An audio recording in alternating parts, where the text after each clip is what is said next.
Hello and good morning everyone. Good to see you guys again. So, have you done searching for an article that I've been assigned last week? Hi, madam. Yes, we have. Yes, madam. Okay, good. So, can one of you explain about the article? Can I try, madam? Yes, sure, Fatin. Okay, so from the article that I already go through, I can summarize that the plaintiff claimed for her son's severe condition caused by hemophilia genetic after she gave birth on 2010. So due to the negligence of the genetic test in 2006, Dr. Han incorrectly advised Ms. Mildos that she is not a carrier of hemophilia. In fact, she is. The plaintiff told if she were a hemophilia carrier, she will avoid to getting pregnant rather than to see her child grow with the genetic issue. So in 2015, her son has been identified to suffering autism that has not related to hemophilia, and this caused the treatment became more complicated. So in this situation, the defendant was held responsible to hemophilia but not an autism. Wow, that was interesting. Then I need one volunteer to tell us what is actually the issue of this topic. I can explain the issue, miss. The issue of the article is the doctor responsible for the cause of carrying the disabled child who have both illness or just the pills connected with the genetic sickness if they were happen due to their negligence? Very good, Ayu. Okay, now, is anybody know what thoughts can we relate with this issue? No. No, madam. Sorry, I don't know. Of course you don't, because I'm not teaching this topic yet.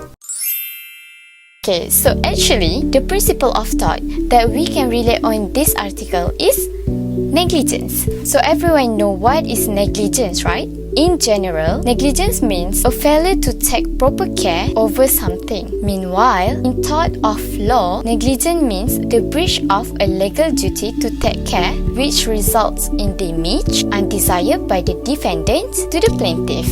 Okay, let's try relate with the article. So, Dr. Han is a person who checked on Miss Meadows about her condition, whether she is a carrier or hereditary disease. Dr. Han has duty of care at where expert skills and knowledge are relied towards Mrs. Meadows. This means she would believe everything that Dr. Han said because of his knowledge. So, Dr. Han was responsible for the risk of the child being born with hemophilia, but he was not entitled to the damages of autism, explaining that duty of care owing to Dr. Han injuries are not participated. This is because Dr. Han's advice was limited to whether Miss Meadows was carrying a hemophilia gene or not.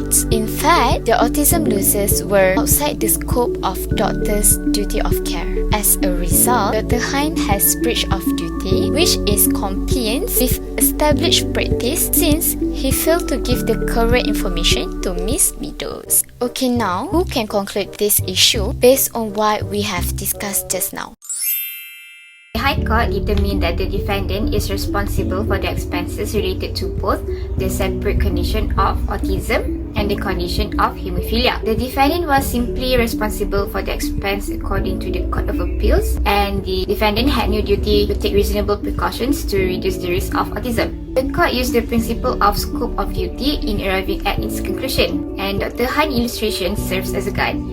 So, this court rejects Ms. Meadows' appeal in the unanimous decision, and the court rules that clinical negligence falls under the scope of responsibility principle that we used as an example. Hence, only those damages that are related to Dr. Han's duty of care to Ms. Meadows to determine whether or not she was a hemophilia gene carrier or subject to her liability. So, the conclusion is she is not responsible for paying autism. So, that's all from me. Thank you. Very good, Azrin. Since everyone gave a good cooperation for today, so I want to end our class early than usual. So thank you everyone. See you guys next week. Thank you, miss.